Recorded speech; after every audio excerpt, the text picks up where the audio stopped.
Here we see a man in a wooden box. He is locked in, and we soon realize that he has been buried alive inside his coffin. He is awake and has with him only a flashlight. He tries to reach something he has hidden in his shoe. He struggles, he wrestles, and in the end, he gets it. A cigar. The man does not try to free himself. He looks calm as he smokes. He takes a knife and carves the words, "Memento Mori," remember that you will die. And he is not wrong, as just a few months after filming this video, Mac Miller will be found lifeless at only 26 years old. This was a young man who became a rapper and then a complete artist, but always overshadowed by the shadow of addiction. This problem went so far that it may have partly caused the breakup with his girlfriend, Ariana Grande.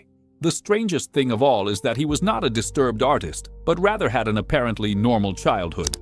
Malcolm James McCormick was born in January of 1992 in Pittsburgh. He is the son of Karen and Mark, with whom he has a good relationship. At 6 years old, his parents give him a guitar, which awakens his interest in music. Mac spends his afternoons learning to half play it and then moves on to other instruments such as piano, drums, and bass, all self-taught.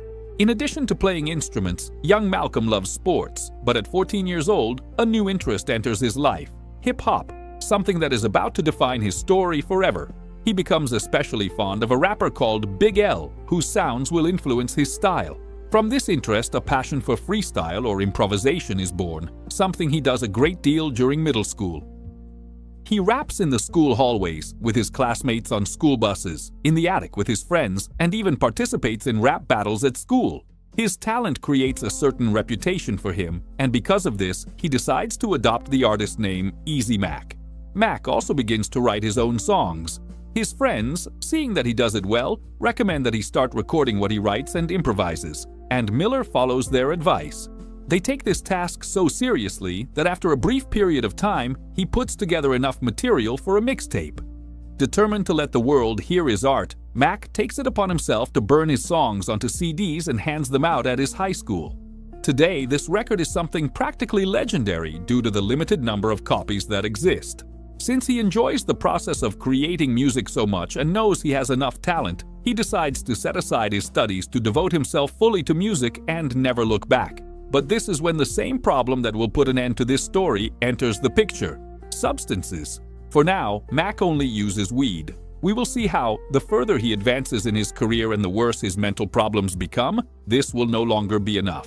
He will go from weed to codeine, and then to things even stronger that, I'll tell you in advance, will be what leads to his death.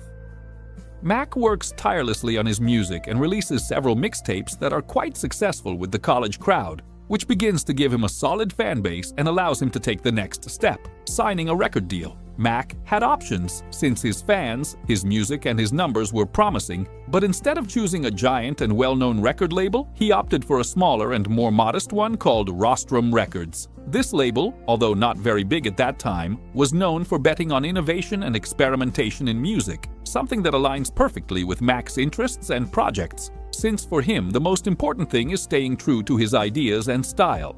With this label, he releases his next project, Kids. According to Mac, this was already something much more structured and thought out than everything before. He wanted to convey that joy and feeling of being young and simply wanting to have fun, with the idea that even if older people listened to it, it would remind them of those good times.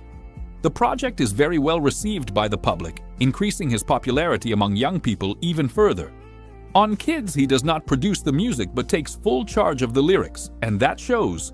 The album only talks about parties, alcohol, and girls, because at that moment all he wanted was to have fun.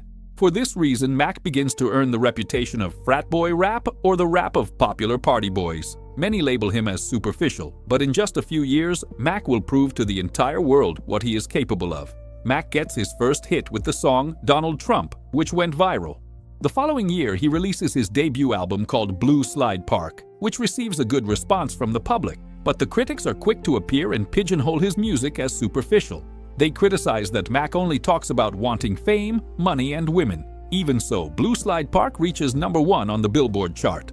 At the same time as his career grows, his marijuana use continues, and the problem of his dependency grows so much that it causes run-ins with the law, as he is arrested for possession.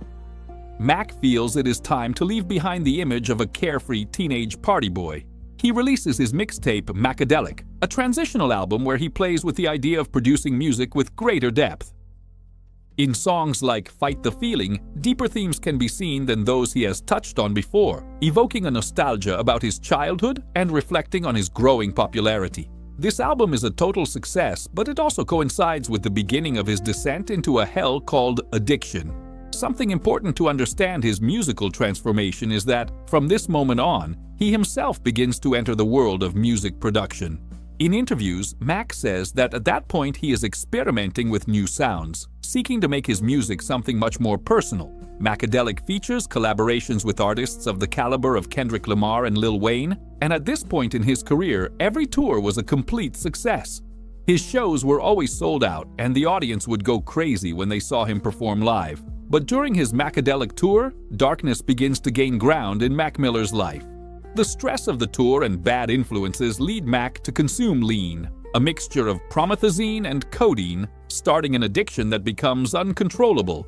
This marks the beginning of his problem with substance abuse, which traps him in a vicious cycle of intense anxiety that leads into depression, things he tries to manage by self-medicating instead of seeking professional help.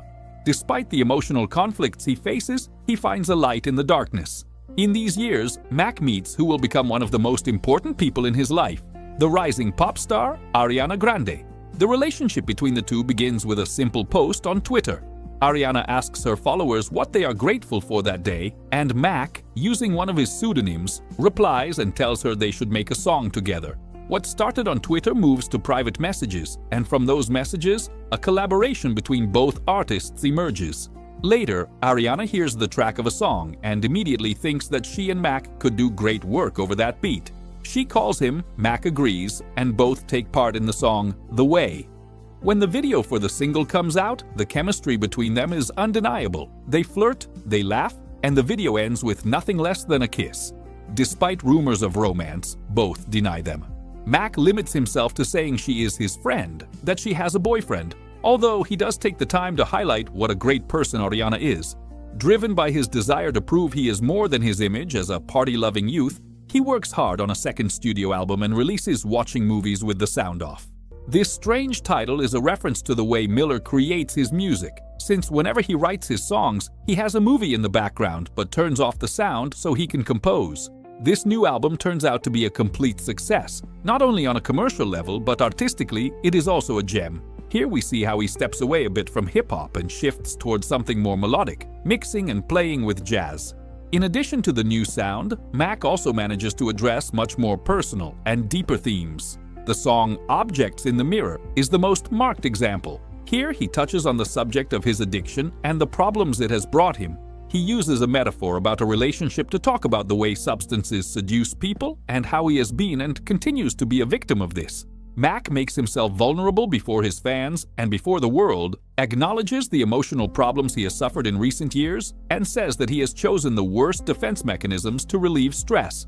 With his next mixtape, Faces, considered by many to be his most personal album, Mac basically locks himself in his home studio.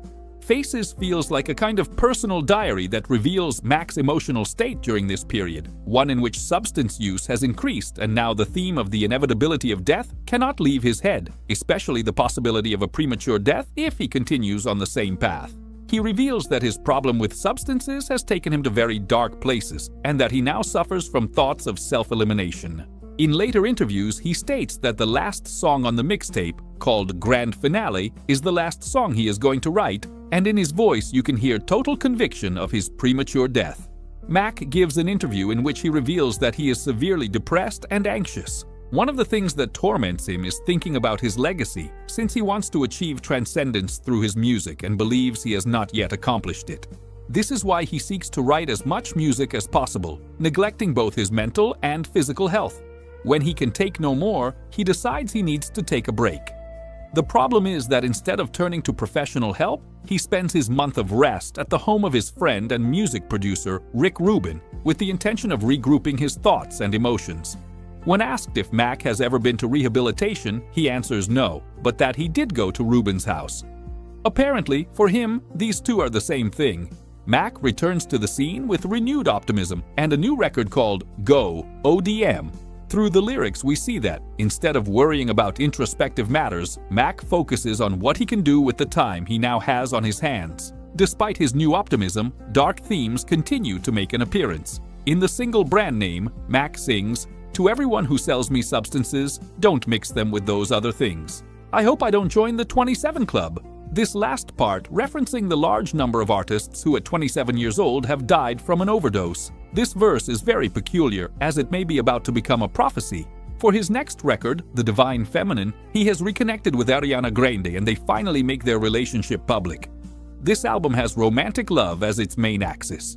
On a musical level, it is a much more cohesive project than the previous ones. And with this album, Mac earns universal respect within the music world.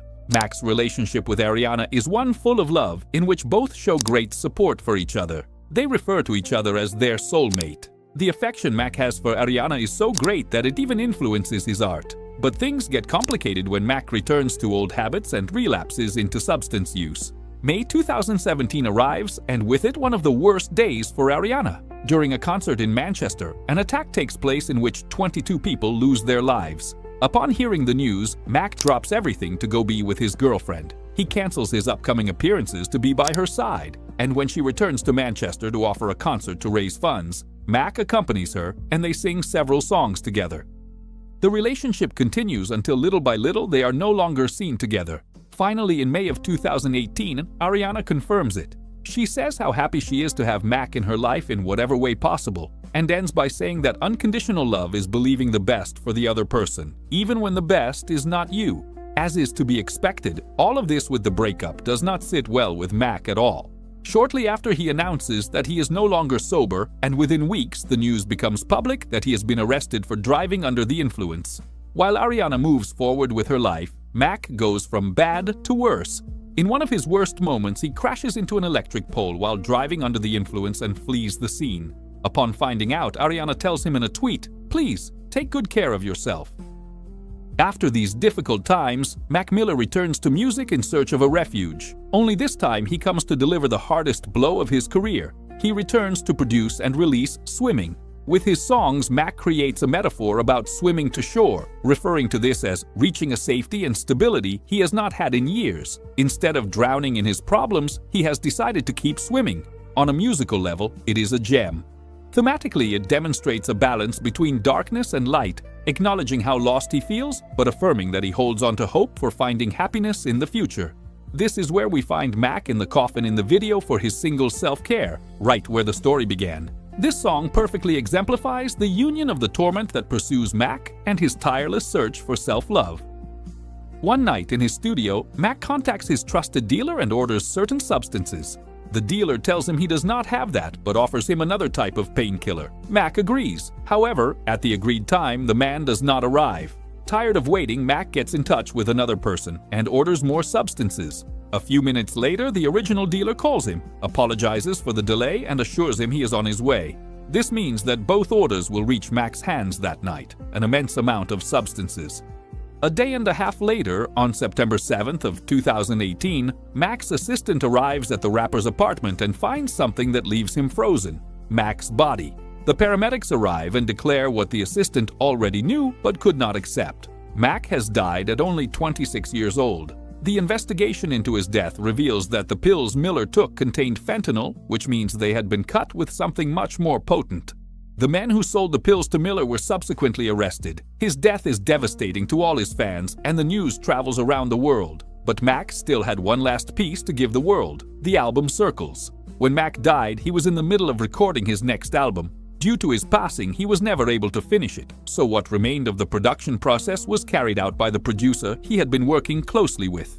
Circles was conceived as a complementary record for Swimming, completing the phrase "swimming in circles." Together, the titles reference the concept of swimming in circles, possibly representing the emotional cycles of the struggle Mac experienced throughout his life.